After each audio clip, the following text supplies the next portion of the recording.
Welcome to the Lock Sportscast, your weekly source for Locksport news. This is episode number 12, Women in Locksport. In today's episode, criminals pick locks, but how common is it? PACLOCK working with the community again, and women in Locksport.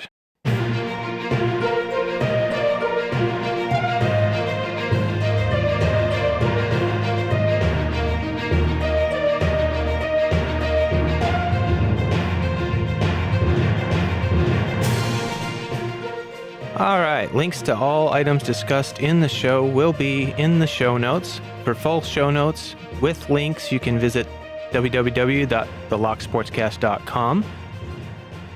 You can find this show on most popular podcast apps, YouTube, and at thelocksportscast.com.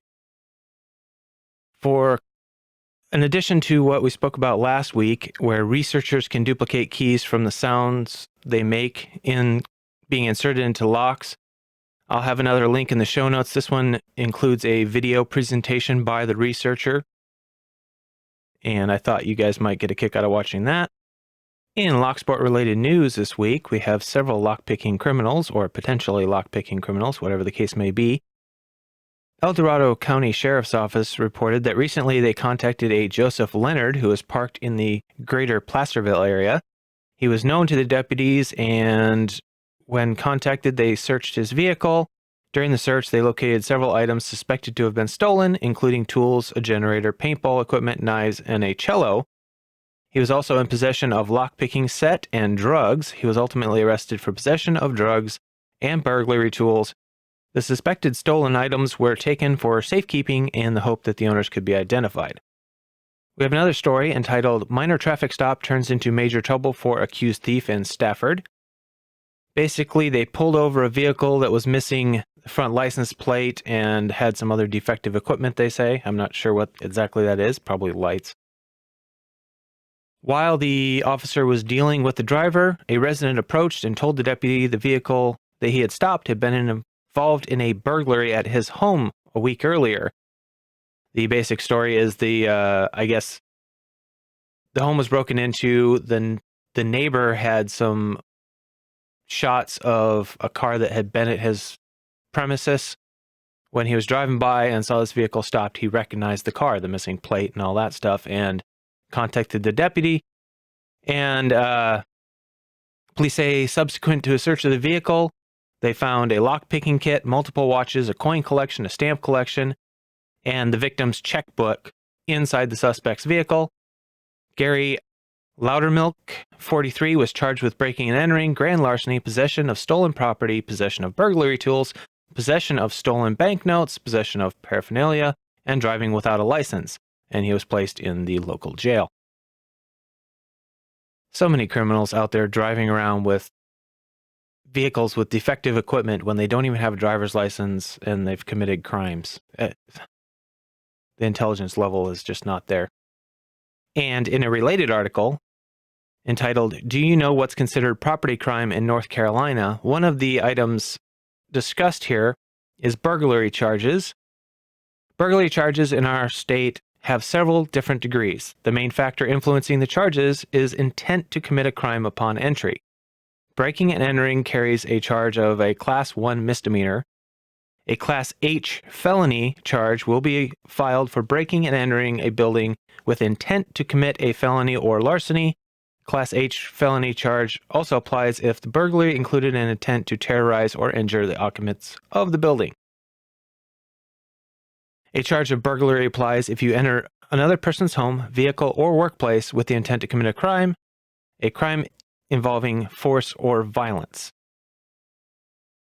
Other reasons for burglary charges involve entering churches, motor vehicles, railroad cars, watercraft, aircraft, or forcing openings on coin or currency-operated machines.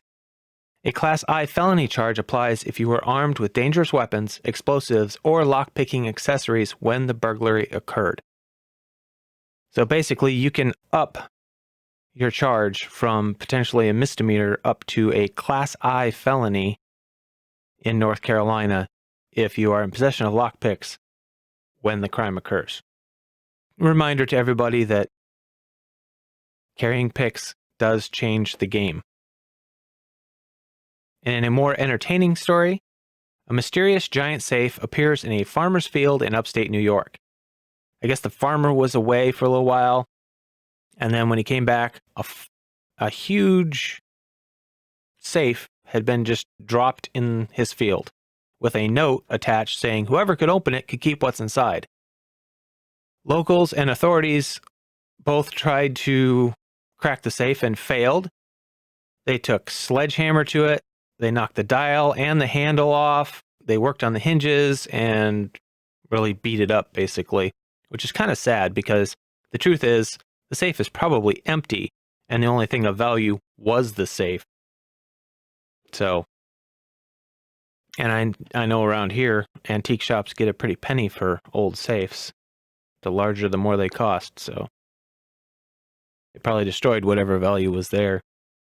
The farmer has since removed the safe from the field and hidden it, and he just says it's better left alone. All right, and then somebody shared this with me. It's a Kickstarter for a Tamagotchi for Hackers by Flipper Devices, Inc., and it's called the Flipper Zero. Their initial funding goal was $60,000 with some extra bonus goals, all of which have been met because as of the recording of this, they have had a pledged amount of $3.8 million. And there are still 6 days to go as of Saturday evening when I'm trying to record this. So what is the Flipper Zero? It is an open source, customizable electronic hacking device. It's kind of weird, and it's got a personality of a little dolphin character on there, which is where they get the Tamagotchi link. But the promised specifications on this thing are pretty amazing. Kickstarter says, what is Flipper Zero? Flipper Zero is a portable multi-tool for pen testers and hardware geeks in a Tamagotchi-like body. It loves to explore the digital world around radio protocols, access control systems, hardware, and more. The main idea behind Flipper Zero is to combine all the research and penetration hardware tools that you could need on the go in a single case. Out of the box, Flipper Zero is filled with features and skills, but it's open source and customizable so you can extend its functionality in whatever way you like along with the community. And the specs are really quite amazing. So included in it, you have open source firmware, so you can modify things, load your own plugins and whatnot. U2F security token for second factor authentication, RFID card reader and emulator, iButton reader and emulator, sub 1 gigahertz transceiver, so you can use it as a radio remote, a bad USB, basically it can emulate a keyboard and type stuff in when physically plugged into the computer. General purpose I/O ports, so it can be extended with modules, or you can do whatever hardware hacking projects you want there. And an IR transceiver. And I'll just read through a few of these little highlights. They go, the sub 1 gigahertz radio can deal with digital signals from 300 to 928 megahertz. This is the operating range for a wide class of devices and access control systems, including garage door remotes, boom barriers, IoT sensors, and keyless entry systems. It can emulate remotes for most of these systems. It has a customizable radio platform. You can write any wireless application like custom protocol or decoder, as well as use it for connecting with IoT devices and access systems.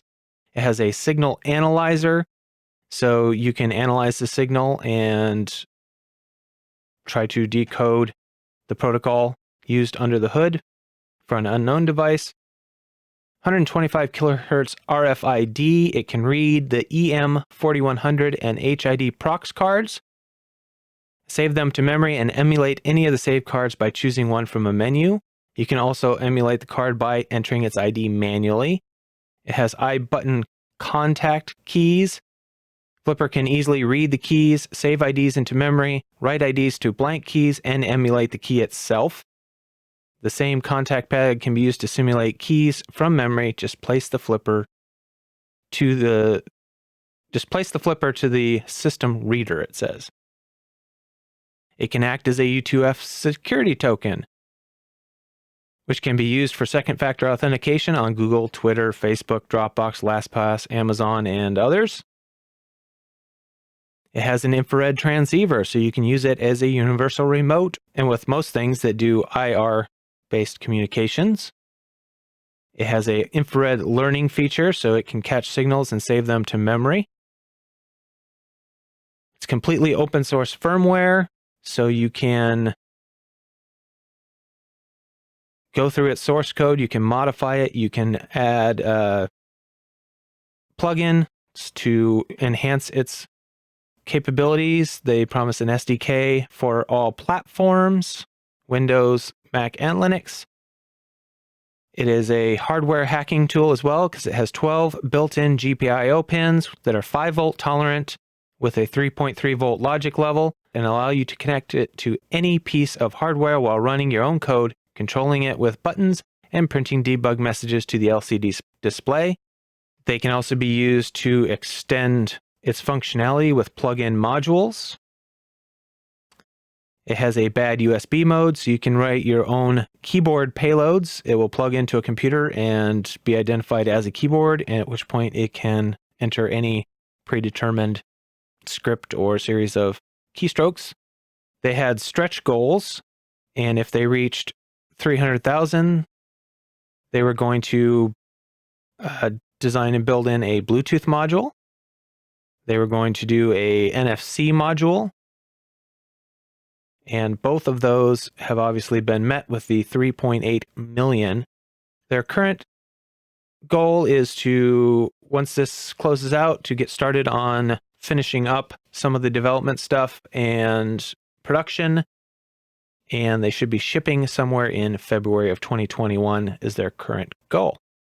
Okay, before we get to the rest of the news and giveaways, I'd like to take a quick break and say thank you to everyone that contributed to this episode and to everyone that has left encouraging comments and sent messages saying that they appreciate what I'm doing. It really makes it all worthwhile, and I just want to thank everybody for that.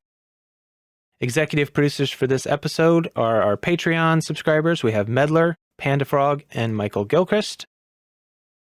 Thank you, Michael, for joining up. Content producers for this episode.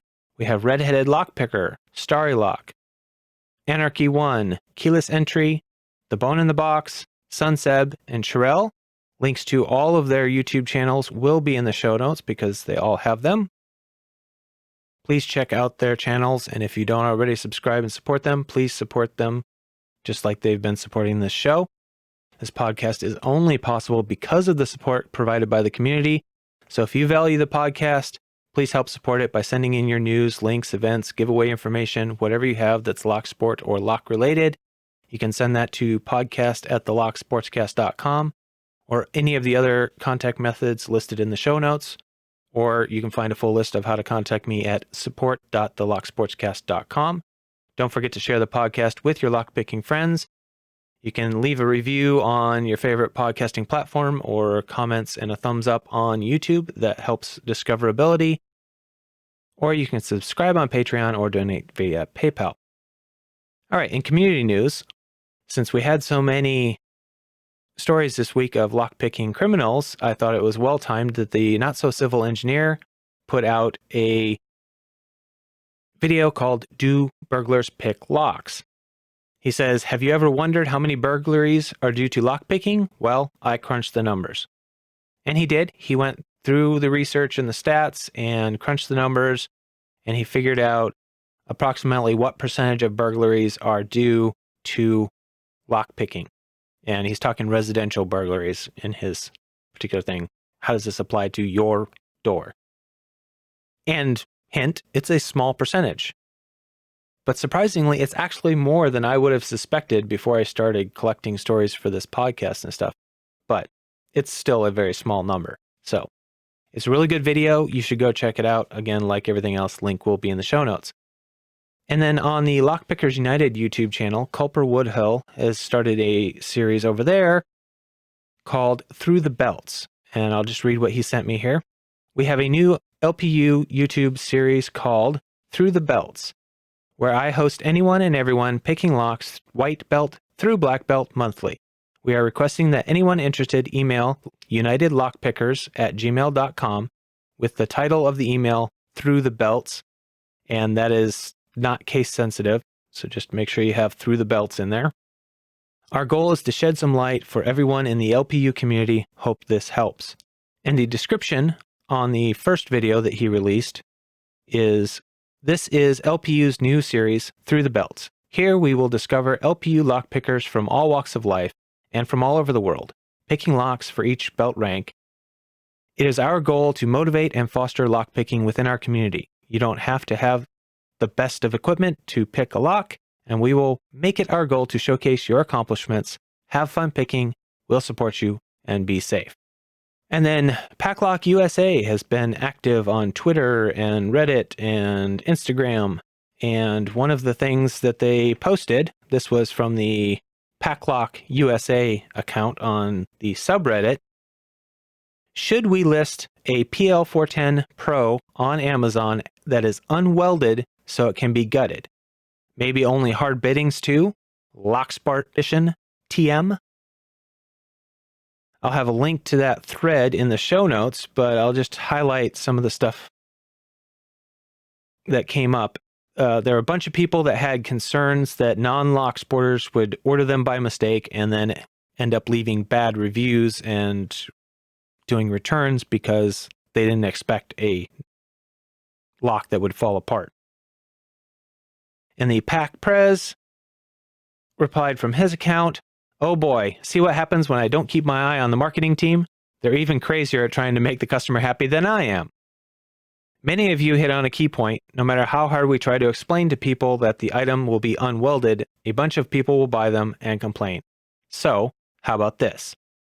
If any of you would like your locks unwelded, just throw the order in, send us a message through Amazon is Fine or via our sales@paclock.com email address, and give us your Amazon order ID and tell us that you'd like us to not weld your PACLOCK.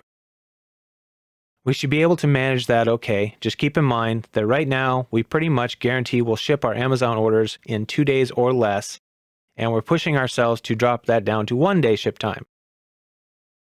Yes, that's even with custom keying or whatever. So, if you delay in reaching out to us, there's a chance we'll have processed, built, and shipped your order. That's the basic procedure. I'll link that thread in the show notes, but you can get your PL410 Pros in a guttable form. And then somebody replied here, "Hell yeah, just please list it on Amazon CA too. Been wanting some PACLOCKs up here in the Lock Desert." And the Pac Prez responded to that saying, "We will. Trouble is going to be that weird custom stuff like this unwelded capability will be tricky to have on in Amazon's fulfillment centers. So we're looking to attack this in 2 ways. Put our UCS product line in the fulfillment centers because the cores and the padlocks are sold separately, and we'll put things like Lotto up there as they are most likely sold as KD.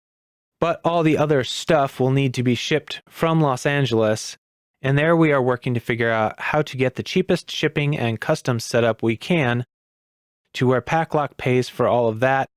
Order on Amazon, have it show up at your door direct from LA without any other costs or hassle.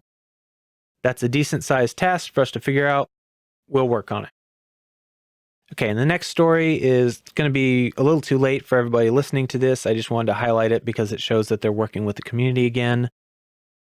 They only ran it for basically a week, and it missed I didn't catch it before my last episode, so it's not going to make it in time for you to do anything in this one because it ends on the 24th, which is the day this is released. But they said, "It's tester time again. We're randomly giving away 5 of our new hitch receiver padlocks. Watch our video, then sign up using our Google form to be entered. We'll announce the winners on August 24th. And basically, it wasn't actually random. That was a slight misstatement there, and Pac Prez corrected it later. They're looking for testers with specific types of hitches, different sizes and different types, to be beta testers for their new hitch lock and give them some feedback and go from there so they can finish up the design. And it just shows how well they work with the community and value our input, and that's important.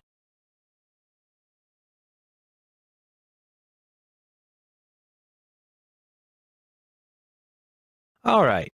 And on to the main topic. I apologize. This is a little short. There is surprisingly little information actually out there on women in Locksport. But this was inspired by Starry Lock's recent video on his new giveaway, Women in Locksport. He says, let's celebrate women in Locksport, hashtag women in Locksport GAW. And he's having a giveaway with that hashtag. It's limited to women or girls in Locksport. You have to make a video. Go see his video for specifics on what the video must contain. And it ends on September 18th. And he's got quite a few prizes in there. So, and from my research here, so far, the competition is limited because I really was having a hard time finding active women in the YouTube community. So I thought I'd highlight a few women in Locksport, and we'll start with the YouTube community. And this is just a list that I was able to come up with, and I didn't get any new ones via a post I put on the Locksport subreddit. But we have Cherokee, Just a Picky Girl, Pocket Women, Lockpickings Gal, and then for the younger generation, up-and-coming ones here, we have Missy Lockpicker, who's Culper Woodhill's 6-year-old daughter, who just recently earned her white belt and has her own YouTube channel under that name. We have Big Sister Picker, which is his older daughter. She does not have a YouTube channel yet. And then Dusty and Wendy's daughter, Tiny Picker, can be found by going into his channel. And if anybody knows of any others, please let me know, and I will catch them in the next episode. I really would like to get support to as many of them as we can. I think we need to have a more balanced Locksport community. And then Sunseb shared with me, just coincidentally, a segment on Josh Gates Tonight was about Locksport. Christine Bachman from Locksport Extreme showed the host pin tumbler picking. He learned to SPP some progressive locks from 2 to 4 pins, then needed some rigging on a deadbolt and a kick cylinder that were installed in a mock door setup. And she went over at the beginning the 2 cardinal rules of Locksport, and then she instructed him. And it's a well-produced segment. It's cut up and edited pretty aggressively, so it's hard to tell exactly what all she went over, how much time she spent with him, stuff like that. But she did get him able to open a generic deadbolt and kick cylinder. They did leave with the impression that picking is easier than it is. I don't think they had any security pins in the locks he was picking, so they came up with the conclusion that it is very easy, which I think is a little deceptive because most locks aren't quite that easy. But if you head over to lockpickextreme.com, you can watch the actual segment. They have it highlighted on the web page, on the main page, if you scroll down just a little bit. And while you're there, you can check out their Women in Locksport interview series on their blog. Just scroll down on their main page a little farther and you'll find those.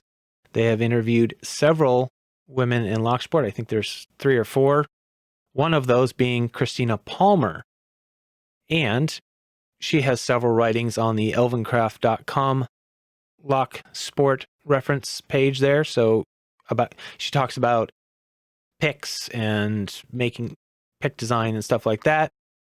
Really interesting stuff. So you can go over there and check that out. I will try to remember to put that in the show notes because I hadn't thought of that till just now.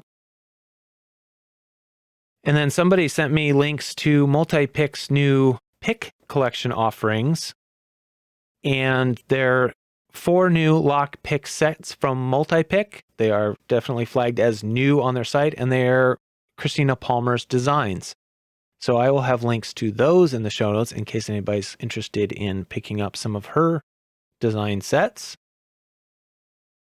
And last but not least, we all know how inaccurate lockpicking tends to be portrayed in TV and movies. Well, the one movie that I can think of that actually did a realistic portrayal of lockpicking happens to be one of my favorite movies, Terminator 2, Judgment Day. And in that, you see Linda Hamilton's character actually bending a paperclip and picking the lock on the restraining harness on her, and then using paper clips to pick a door and doing it properly. She's got one as a tension wrench and one as a rake. And the story is that she actually learned to pick the locks, and she actually was able to pick both those locks. And I was just going to play a quick clip from the commentary that was posted on YouTube. Linda actually was able to pick this lock as well. I remember in England they wanted us to cut this scene out of the film because they didn't want us to show actual lock picking, a plausible method for doing it. And it appears that if you live in the UK, you might not have seen her pick the door. You probably saw her pick the harness, but not the door. The scene made it into the UK cinematic cut of T2, but the BBFC was having none of it when it came to the movie's home video release. It's reported that it was too realistic and they thought criminals could learn to pick locks by watching it. And as a request here, if you know of any other women in Locksport or resources for women in Locksport, share them with me this week and I will get them in the next episode. I'd really like to continue this a little bit and get some more out there, but by the time I picked up on this subject, I didn't have a whole lot of time to research this week, so please share those with me and I will get them out there. And on to giveaways. This week, we continue with Starry Lock. He is still doing the hashtag Shoutout Monday series where he highlights a new channel with less than 100 subscribers and tries to incentivize people to subscribe to those channels by having a monthly giveaway for a Law Lock Tools gift certificate. But pay attention also to Pocket Woman's channel. Go over there and check her out because she has been doing some of the Shoutout Monday video series too. And those are included in the giveaway. So make sure to check her channel out as well. Keyless Entry is still running his 250 subscriber giveaway. The rules are you have to be a subscriber, you have to be active in the Locksport community, and he has to know of you. You have to use the hashtag KeylessEntry250 in your video title. And you're going to want to head over and watch the video on his channel because there's a bonus entry for guessing how many Z-bars are in a container that he holds up there. It's open worldwide. It'll run till the 3rd of September. And there are 2 entry categories, one for beginner, one for advanced. So please head over to his channel and check that out. And I'm still running my PACLOCK a month giveaway through Charles Biltzcrep and the Lock Sportscast. You can find all the rules in the show notes or at giveaway.thelocksportscast.com. Basics are, if you share stories with me that I can use on the podcast, I will give you an entry for each one. It doesn't matter if somebody else has already shared it. I give credit to anybody who shares the story that I use in the podcast. You can also share the podcast with others online, and I will give you an entry for that as long as you tag me in it or make sure that I know about it in some way. So do that, but I'm asking people to not really do it on the Facebook groups right now or the Discord channels because there were several of those done and I don't want to be responsible for spamming those. Remember, this podcast needs your support. You can support the podcast by sending me any information that you have that's Locksport related. Even if you don't think it's important or somebody else has sent it anyway. A lot of people think that, and I don't get the information because everybody thinks somebody else will send it. You can share the podcast with your lockpicking friends. You can leave a review on your favorite podcasting app or leave a comment and a thumbs up on YouTube. You can subscribe via Patreon or donate via PayPal. If you support the show in some way, I will give you a producer credit and mention you on the podcast. If you have a YouTube channel or something else that you'd like me to highlight, be sure to leave that in the... Leave me a link and I will put that in the show notes.